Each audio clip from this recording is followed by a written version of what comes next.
We're making the most tender, juicy pulled barbecue chicken using the sous vide cooking method. We're cooking the chicken to the perfect temperature with all the juices and seasoning sealed inside. Then we're pan searing it for a crispy, flavorful crust before shredding and combining it with barbecue sauce. Hello, my name is Nicole Bonilla, and if you love healthier recipes made with all natural ingredients, then you are in the right place.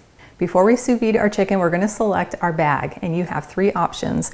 You could use a Ziploc bag, you could cut your own vacuum sealed bag, or you can use these resealable vacuum bags made specifically for sous vide.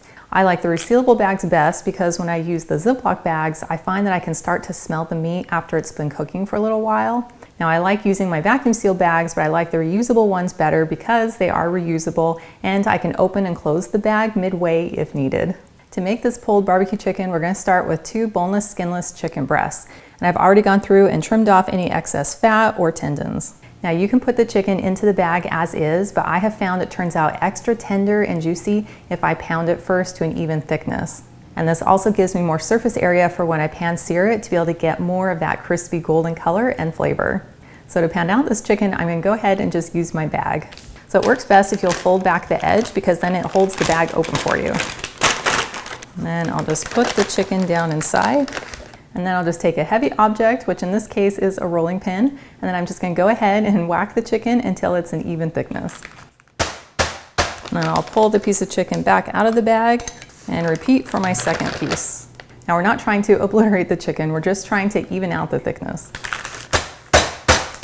And then I'll just put the 2 pieces side by side on my plate. Now because we're going to be adding our barbecue sauce to this after it's shredded, we don't need to go too intense with our flavors, but I am going to add some really simple seasonings that will really infuse into that chicken and give it the best flavor. So I'm going to start by generously sprinkling some coarse sea salt over both pieces of chicken, and then I'll put an even layer of some garlic powder and a light sprinkle of pepper.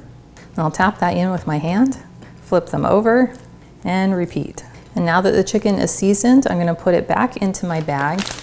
Now I want these pieces to cook nice and flat, so I'm going to kind of alternate them in my bag. And you could certainly use 2 bags if needed if they don't fit side by side in one bag.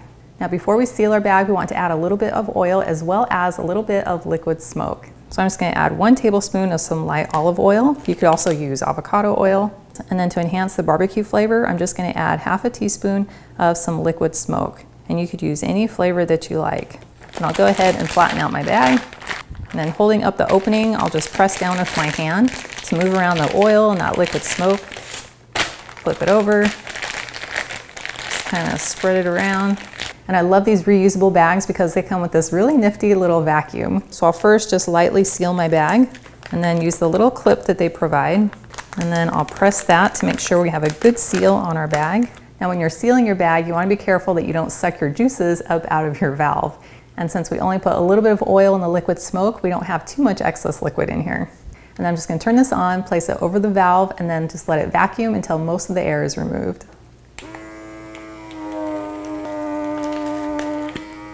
Now I don't have to completely vacuum all the air out of this bag. It just needs to be enough that the meat has contact with the water when it's lowered into the bath. So you can see that we have most of the air removed. Now to sous vide our chicken, you will need a sous vide machine, and then you'll need either a pot or a heat-proof container that's deep enough to hold the water. So I have found that my Dutch oven pot works great. So I'm just going to attach the holder and then insert my sous vide machine, and then just make sure that your water level goes above the minimum water line on your machine. And what I really like about this sous vide machine, besides the really pretty creamy color, is that it includes the temperature as well as a timer. Now a timer isn't necessary, but I found it to be really convenient. The first thing we want to do is to set our temperature to 150 degrees. And then you'll want to sous vide it for anywhere between 1.5 hours and 2 hours. Anything below 1.5 hours, you might risk not having it completely cooked, and anything above 2 hours doesn't really make much of a difference. So that sweet spot is really anywhere between 1.5 to 2 hours, depending on how much time you have. And then instantly that water starts to circulate through the cooker and it heats it up to this perfect temperature. Next, I'm just going to lower my bag of chicken down into my pot, and you just want to make sure your meat is completely covered with water, and 1 inch above your meat is plenty. And then I'll just use a little clip on the side to hold the bag in place. And it's perfectly okay if the bag touches the heating element because it's not going to get above the temperature of the water. And then as soon as the water reaches 150 degrees, this timer will start its countdown. And then we can just let the sous vide machine do its job, and it's going to cook some perfectly flavorful, juicy, shreddable chicken. I kind of like that sound of the rushing water through the machine. It kind of sounds like a water feature in your kitchen. So it's been 2 hours and our chicken is perfectly cooked. So I'll go ahead and take my bag of chicken out of my pot, and I'm just going to put it into another bowl just to catch all the dripping water. So now we can go ahead and open up our bag. That is some very delicious smelling chicken. Now you could shred this chicken and use it as is, or you can pan sear it like we're going to do. But before we pan sear it, we have to remove any of the excess liquid. So I'm just going to take some paper towels and spread them out on a plate. And then I'm going to remove the chicken.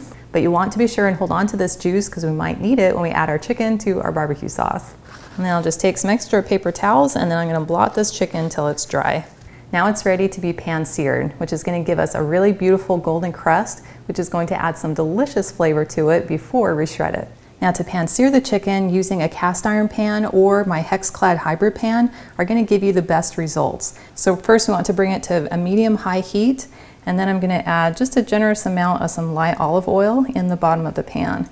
Now we're not interested in cooking the chicken, we just want to sear the edge of it. So we want it to sizzle as soon as it hits the pan. So I'll give this another 30 seconds to make sure it's nice and hot. I'm getting a nice sheen on that oil, which means it's ready to go. So I'll very carefully lower in my chicken. And that instant sizzle means that we're going to get some nice color. I'm just going to lightly press it down to make sure we get as much surface area as possible. So it's been about 2 minutes. I'll go ahead and look underneath. And ooh, we got some nice color going. So I'm going to go ahead and flip these over and add just a little more oil if needed. And we'll let those sear on this side for about another 2 or 3 minutes. Now it's been about 2 minutes and we got some nice color on the underneath side. So this chicken is done. So I'll go ahead and turn off the heat and take them out of the pan, put them onto my plate. And they are ready to shred. Well, this chicken looks gorgeous, and I love that we got that crispy brown color on top because color equals flavor. Now all we have to do is take 2 forks and start to shred. Oh, you can instantly see how soft that meat is inside. That looks so good. Now you could also take the chicken after it's been sous vide and just shred it and then spread it out into a baking sheet and then broil it for a couple minutes to try and get that crispy exterior. But I have found that that dries out the chicken. So this really is the best method, pan searing it on the outside first before you shred it to be able to get that nice crispy edge and still have really juicy, soft chicken. And we'll repeat for our second piece of chicken. Now we can add our shredded chicken to our barbecue sauce. Now, of course, you could use any barbecue sauce that you like, but I highly recommend my homemade honey barbecue sauce. It's made with all natural ingredients and it is super easy to make. And I've included a link in the video description below so you can check out the recipe. You can see how thick and gorgeous this is, and it smells incredible. So in the same pot that I used for the sous vide, I just added the barbecue sauce, gotten it nice and warm, and then we'll just add in our chicken, give it a good stir. And I haven't forgotten about this juice that was in the sous vide bag, so I'm going to go ahead and pour that in as well for some extra flavor.